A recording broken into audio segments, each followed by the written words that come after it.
Hello everyone, hope you're doing well. Happy New Year and a Happy New Year to my guest, Mr. Ryan Archer from West Ham TV. How you doing? I'm all right, mate. Happy New Year to you. Happy New Year to all the Hammers Chat followers and everyone at Hammers Chat. Thank you.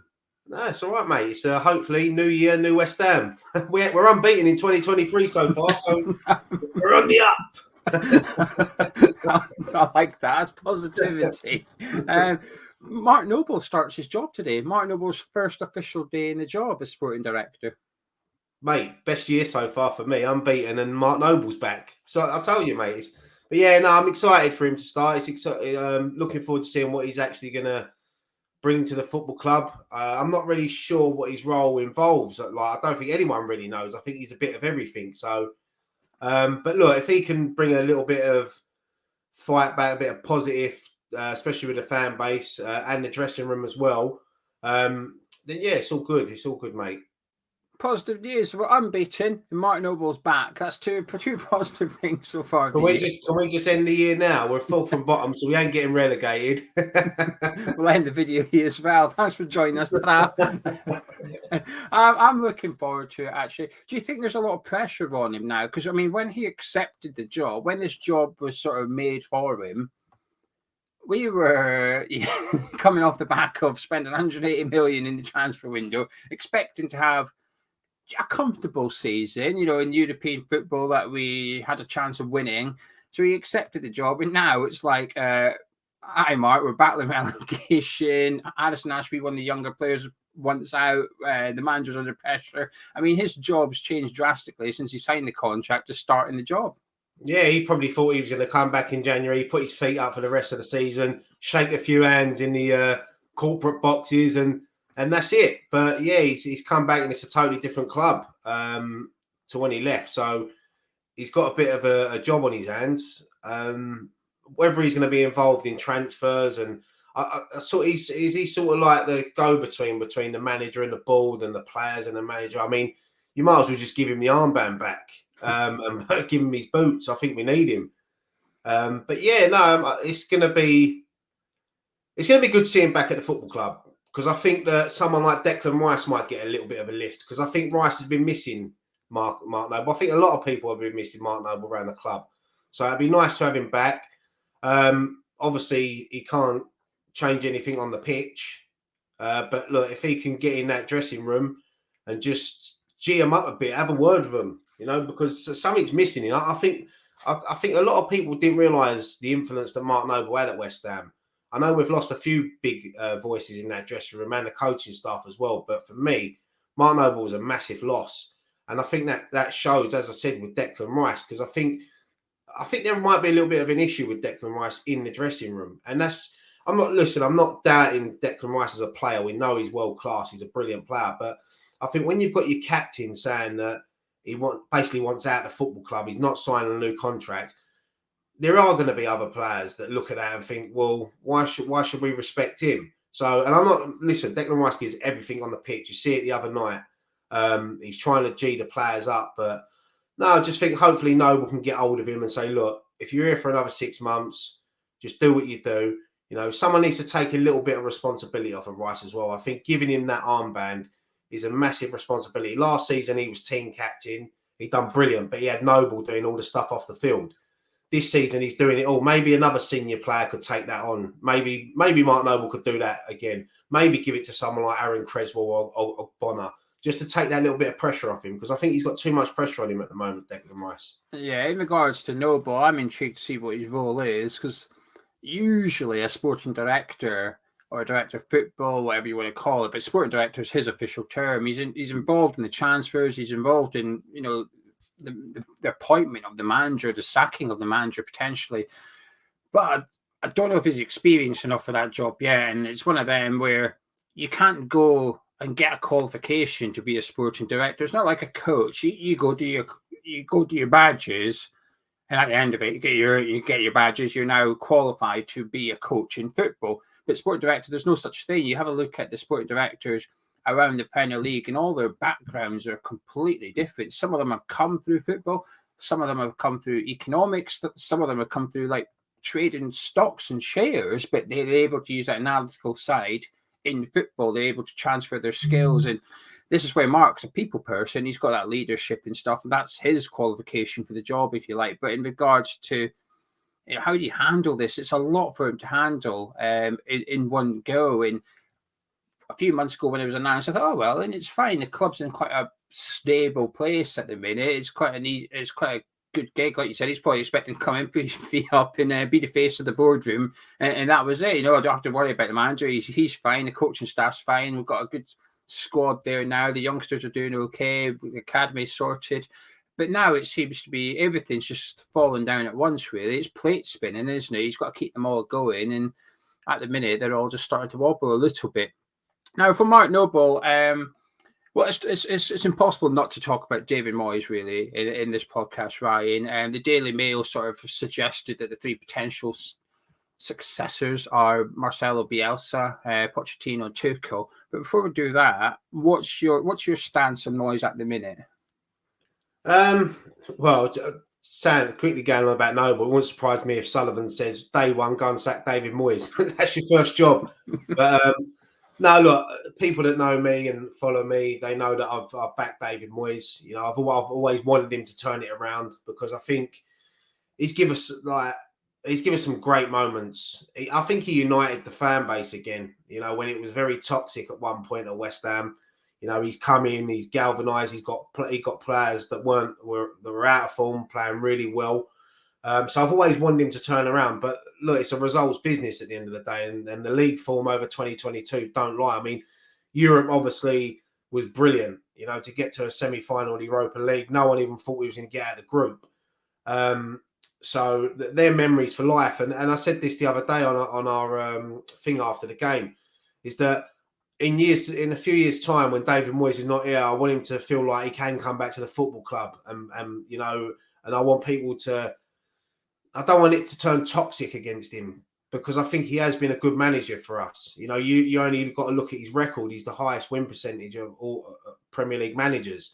So, when I think of David Moyes, I think of that famous image of him and Leon away when the fans were singing his name and he's on the pitch on his own at the end, taking it all in. That's how I want to remember David Moyes. And the longer it goes on, the more games we lose, the more toxic it's going to feel. Funny enough, when we lost to Brentford the other day, I come out the ground and I thought it was going to be a lot really toxic out there. But it wasn't. It was a weird atmosphere. It's like, I think there's a lot of people that have the same thoughts as me, is that they think it's time for Moyes to go, but they don't want to turn toxic against him. So I think they should. Look to change the manager now. But look, if they're going to back him, just come out and say it. Just come out and say we're not sacking Moyes. We're going to stick with him for the rest of the season. And then the fans, some of the fans that are toxic and negative towards Moyes might think, what? Let's just get behind the bloke because it's not his fault. Let's just get behind him. Yeah, I mean, I'd like to see him go, but I'm of the opinion that I hope he turns around because that would mean West Ham are winning and the players are playing well. It's like a certain player. Let's say Souček. I don't want to see Souček in the team. If he starts, I hope he has a man of match performance. I hope that he plays really well. And I'm wrong in this instance. And it's the same with Moyes, really. Whereas I don't think he should be here any longer. However, I hope we win at Leeds. I hope we then go and beat Wolves and Everton and that we start climbing the table again. And then come March, we can focus on the Conference League. Do I think he'll do it? No. But do I hope he does it? Well, yeah, because it means West Ham winning. In regards to sort of the January transfer window, you just talked about backing David Moyes. Do you think the board... See, I've always got this phrase, Ryan, sack or back, which is, well, it's self-explanatory. They either dismiss him now or you, in the January transfer window, you have a look and go, right, what does he need then to turn this around? What does David Moyes need in his squad and his coaching staff or whatever, and just give him everything, give him all the tools possible to succeed. So then, at the end of the day, if he doesn't work out, the board at least can hold their hands up and say, we tried everything. We gave him everything we could and he still didn't do it. Do you expect much business from West Ham in the January transfer window? Not a lot, really. I could see maybe a couple of loans coming in or something like that. I think we definitely need to strengthen. I know they've been looking at Wan-Bissaka as a right-back option. I think it'd be brilliant, whether we get him or not. I mean, the lower you are in the league, the less attractive it looks for a football player. Because a lot of players these days don't want to roll up their sleeves and get stuck in, So you might have to dip down into the Championship. You know, I like the look of Diaz at Blackburn. I watched Blackburn yesterday. I think there'll be a few clubs after him. He might not want to leave Blackburn because they're going for promotion. So it's going to be difficult. But what you said about David Moyes was exactly how I feel as well. You know, I want him to turn it around, but I do think it's time for a change. And some of the names you mentioned, Pochettino, Tuchel, who was the other one? Bielsa. I think Benitez has been mentioned. I know Scott Parker was mentioned, but he's got another job now. Sean Dyche, for me, I think would be the one that they would look at. Yeah. And it's difficult because with someone like Sean Dyche, I don't see an upgrade from Moyes.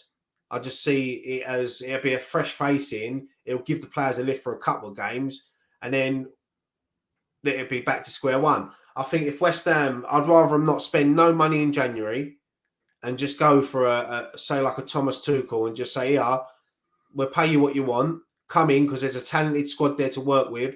And I think when a manager like him walks into the dressing room, people like Scamacca, Paqueta, they're all going to sit there and think, you know what, he's won the Champions League, you know, and they'll up their game for someone like him. Someone like a Sean Dyche walks in, yes, he'll shout at them, but they're not going to respect him. And I don't want to be disrespectful to Sean Dyche because I think he's done a great job when he was at Burnley, you know. But look, who am I? I'm just a YouTuber that gives an opinion. But I'm also a passionate West Ham fan that wants the best for me football club. So if it means Moyes going and bringing someone else in, yeah, then you got to back it. Something definitely needs to change because there's something definitely not right in that dressing room at West Ham. Do you think we can attract? I mean, let's do Pochettino and Tuchel on their own here because I think they're in a slightly different bracket of class compared to some of the other names that's mentioned there. Do you think we can get them to West Ham? I think you've got more chance of probably getting Thomas Tuchel because I think Pochettino's one of their managers. He'll go anywhere for 10p extra. You know, he's just. I think he might be holding out for the Tottenham job.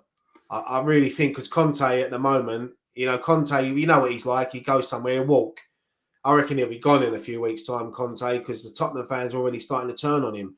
But as with us last season, Conte was the best thing ever. Thomas Tuchel, I think, would be, for me, out of the two, I'd rather him because I like his style of play. I like what he done at Chelsea. I've got a few mates at Chelsea and they're still gutted that he actually left the football club because they could see what he was trying to do there. But their new board come in and just wanted him out. I think money-wise, I think we could get him. Is it an attractive football club? Of course it is. You know, people say we're fourth from bottom, but you're only 3 wins from being in the top 10. He's got a European campaign to look forward to. I'd say come in, do the rest of the season. If we stay up, if we finish on a certain amount or whatever, it triggers a clause in his contract where he's got to stay for another 2 years or something. And I think that he would work well with the players we've got. I think he'll get the best out of them. But I'm sitting here saying this, and all I'm seeing is Sean Dyche walking through the door if we do get rid of Moyes. I just can't see. He's the only option I can see because he's mates with Sullivan and Brady. He's out of work. He's cheap. And, yeah. But it surprised me if we did get a Thomas Tuchel. Yeah, Dyche is the one I can see coming in as well for the reasons that you've said. He's unemployed, isn't he? And he's been flashing his knickers at a Premier League job. He's done a couple of podcasts and interviews saying, I deserve a Premier League job. And he's also been talking about how he wants to play a different style of football to what he played at Burnley. Basically saying, at Burnley, why he played a different style, but only had certain players who didn't have the budget to work with. So I think he's almost describing the West Ham opportunity without actually saying West Ham. Say, going to a Premier League club with a bit of money to spend, I would do all right with better players and Burnley. I think I'd do all right. He might as well just said they wear claret and blue and it's not Aston Villa. Yeah, I love the Burnley strip colours. I did.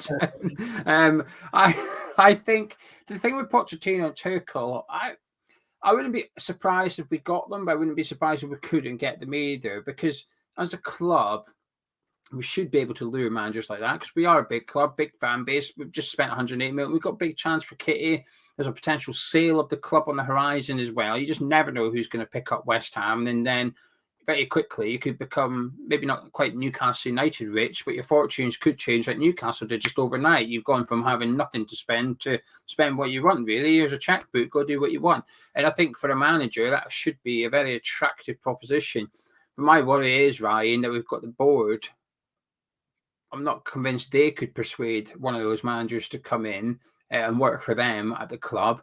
And also, time's running out a little bit. There's still half the season to go, and you're right. 3 wins, you're in the top 10. It's not difficult. I'm adamant at this moment in time, it's not a difficult job to keep West Ham in the Premier League. We've got so many good players. You look around the Premier League, and we get a little bit worried. And I hate the fact that I'm watching Nottingham Forest play Chelsea yesterday, and I'm getting a bit worried because Forest have got a bit of fight about them, and they've got a point. And I'm thinking, hang on a minute, it's halfway through the season. I'm panicking already. It shouldn't be like this, but it is. But I'm still adamant that we've got a really good set of players here.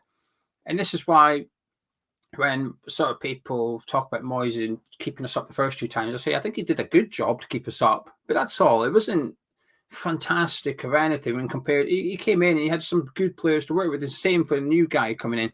But my worry is, if you give Moyes another 3 games, and they're all winnable fixtures as well, Leeds, Everton and Wolves, that's a nice run of games to get at. They've come the end of them, we think, we've got to change manager. Suddenly, you're now over halfway through the season. The next 3 games on paper are a bit more difficult, and I think it becomes every game we go by and don't win, Ryan, I think it becomes less attractive to a potential manager because you've got less time to turn it around, and that's my biggest worry, really, if I'm honest with you. No, I agree, mate. I totally agree. And you've got to look at these next 3 games, not including, obviously, Brentford in the Cup. Yeah. I love the FA Cup. I want to win the FA Cup. But for me at the moment, league, we've got to get that league form right. The man we spoke about earlier might have a big say in who comes in, because I think if Mark Noble sits in a room with Tuchel, Pochettino, I think he'd sell the football club to them. I think he would let him. And that could be a big factor with Mark Noble. That could be a massive part of his job that whoever, if we do, I mean, we're sitting here talking like Moyes has been sacked, but it feels like that decision is going to come in the next, especially if we lose to Leeds on Wednesday night. Do you think he'll be gone if we lose to Leeds? Are you confident? Yeah. Do you know what? I'd sit here and say, they would sack him, but it wouldn't surprise me if they kept him on. Yeah. I feel, and this is what I was saying earlier, I'm starting to feel a bit sorry for David Moyes, because I see him on the touchline the other night and he looks lost. I think he knows that his time's coming, but he's too proud to resign. He's not going to resign because, look, why would you resign? He wants to get a payout. I think if we lose to Leeds, especially if we lose heavily, if we lose like a 2-3, even a 4-0, because I've seen it happen. I remember Pardew when he lost 4-0 at Bolton, and you think the season before he got us to the FA Cup final, and then it just turned. So, I think if we lose to Leeds, then I think that'll be it. I think they'll get rid of him. Hey, I forgot randomly. Luis Diao is now a West Ham player as well. We've signed Luis Diao, the Brazilian centre-back. He's officially a Hammer, isn't he? Still not seen him, but... There you go. That's all the problem solved right there, mate. Is there anyone you're hoping to sign in the giant transfer window? I know I asked you if you think we'll do business, but forget that. If we could do business, is there anyone in particular, any position in particular you're thinking we could do with getting this or that in? See, I think we do need another centre forward. I think I love Antonio. Obviously, Skamaka, he hasn't hit the form yet, but you can see there's a good player in him. He just needs the right players around him, and we need to give him the right service. I don't know. There's always names touted around. I do think we need a centre forward, and I think if we could attract someone like a Diaz from Blackburn, because we've had the last few signings we've done from the Championship, have all worked out good, So, and I like the look of him. Look what he done to us in the Cup when he come on, scored a screamer. If anything, and I'd like, if we could, because I don't know if Soufal's going to still be here, but maybe Wan-Bissaka, if we could get him on loan. I don't know, I'm trying to think around the Premiership, because I think if you're going to get loan players now, the position we're in, we can look at them top 5-6 clubs. see the players that ain't playing for them, and maybe have a cheeky little loan bid for someone, like we did with Jesse Lingard for United that time. You know, you can look at someone who's out of form, who needs game time, and we're not going to challenge them. We're not going to. Yeah. So, yeah, I don't know. Sancho, Calvin Phillips, I'll take any of them. Yeah, I was doing that yesterday when Chelsea were playing, and it showed you the bench, and Gallagher was sat there. I thought, oh, I wonder if we could get him on loan for the next. Then he came on. I thought, well, probably not, because they are using him. It's just, but then Chelsea are buying so many players in the January transfer window as well. It's like, well, something's got to give. They can't have all those players. Someone's got to be getting knocked down the pecking order. Is anyone there? And like you said, we're no longer challenging them, which was the issue last January, where Man United were linked. I said, you're not getting him, go away, because you're going to beat us to the top four. You can do one. So we're not in that position now. So we can go to those top clubs, take their players, give them game time, boost their transfer value potentially for the summer, and hopefully get us out of the relegation scrap. That I would like to see some business done. I think we need it. I think we just need freshening up almost, which sounds a little bit wild considering we added 9 players in the summer, but it already feels a little bit stagnant. And I think we need a right back. I think the right back's just a huge weakness for us. I don't like it. Almost every game, our right back, whoever it is, whether it's Kerr, Soufal, or Ben Johnson, they're all good players on their day, but at the minute, it's just not really working for us. And I feel like a new right back would just stabilise that defence a little bit. And one argument I see people use for giving David Moyes time, which is fair, I can't disagree with it, is he's not had his defence yet. He's not had Zuma and Aguerd playing together. And the opinion is once they return, the defence just, I guess, automatically gets a little bit better. And it's hard to disagree with that one because they are really good centre-backs. We did spend 25 million on Aguerd, and Moyes hasn't been able to use him yet. But I guess the same could be said for Aston Villa with Diego Carlos. They spent a lot of money on him. He's got injured, and they've not played him all season. So it's football for you against Ryan. Yeah, no, every signing's a gamble, mate. As I said before, you can go out and spend 170, 180 million and it don't work out. But then you can go and get a couple of loan signings and they could be the best thing. Look at Jesse Lingard that time when he come in, But one other thing as well, mate, I'd also like to see Areola get a start now. Yeah. Fabianski's been great for West Ham. He's been a great servant. I just think now it's his time to be dropped and start getting Areola in that team because, I just want to see him in there. We need a change. As you said, it needs to freshen up a little bit. Maybe a couple of new voices in the dressing room. I think we lack a lot of leadership on the pitch as well. I do as well. I have to confess that it feels like we're lacking that at the minute. And, I don't need to sit here and say I love it. I just assume every West Ham fan likes Declan Rice and thinks he's a really good player, but you do get a feeling of lack of leadership from him, and his body language at times is not great on the pitch. And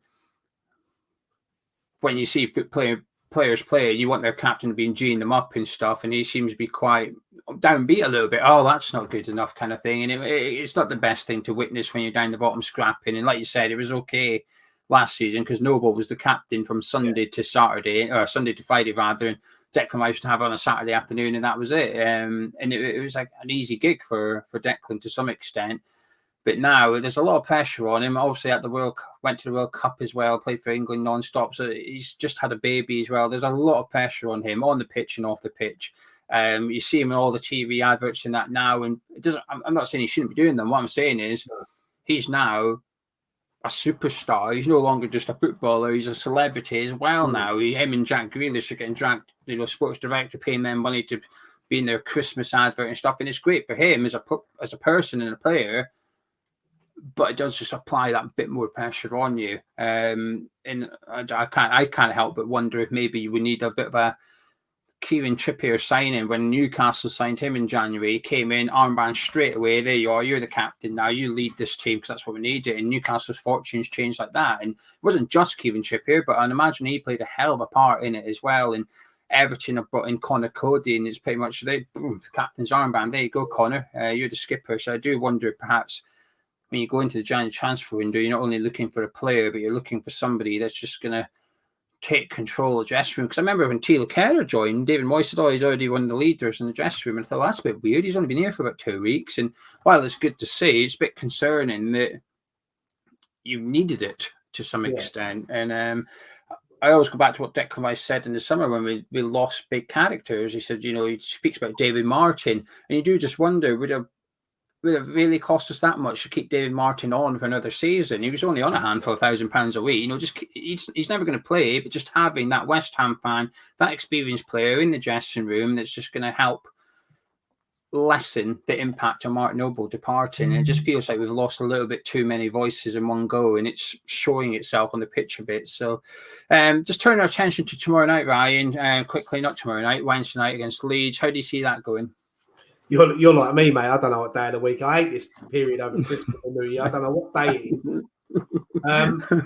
it is. I mean, it's going to be a difficult game at Ellen Road. It always is. Leeds are 2 points in front of us, so it'd be massive for us to get a win tomorrow night. They had a great result at Newcastle at the weekend. Newcastle are in a great run of form, so to get a point at St James's Park was massive. I just want to say it depends how we set up. If we set up like we did the other night, I know this sounds crazy, but I think we were the better team against Brentford. Yeah, I think we played some nice stuff. We started the game really well, and even when we conceded, we carried on, we kept going, but we just couldn't put the ball in the net. I think it'd be a draw. I think we'll draw. I think I'll go for like 1-1 or something like that. Is that dangerous? Because it's, you're saying if we lose, we'll sack Moyes. But if we draw, I'm putting words in your mouth here. I'm assuming you think we won't sack Moyes, but then it's sort of like a point's not really enough, though, is it? No, a point's not enough. We need all 3 points. But the thing that worries me is that we concede and we just don't look like scoring. I mean, Antonio summed it up for me the other night when he went through and he looked like he was going to pull the trigger and he fucking air shot, and and when you hear the whole stadium laughing at something like that, we're 2-0 down. We're in a relegation scrap at the moment at the bottom, and you just feel like something's got to give. We need something. Even like last season when we went to Ellen Road and we got that last minute winner. That's what we need. Something like that. Something just to give the fans a lift, because I'm not going up there on Wednesday night, but obviously the other boys are, and every fan that's going up there, fair play to them, on a Wednesday night, beginning of January. So they need a lift. The players definitely need a lift, and let's hope that we can get something. And as much as you said earlier, as much as we both want to change at the football club and the manager now, we want West Ham to win.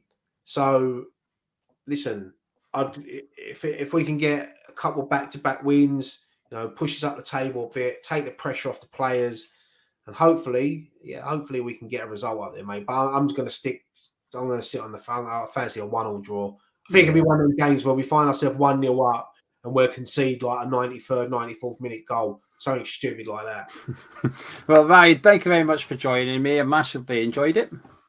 Thank you, mate. Thank you for having me on. And Happy New Year again, mate. And let's hope that 2023, league-wise, is a lot better than 2022.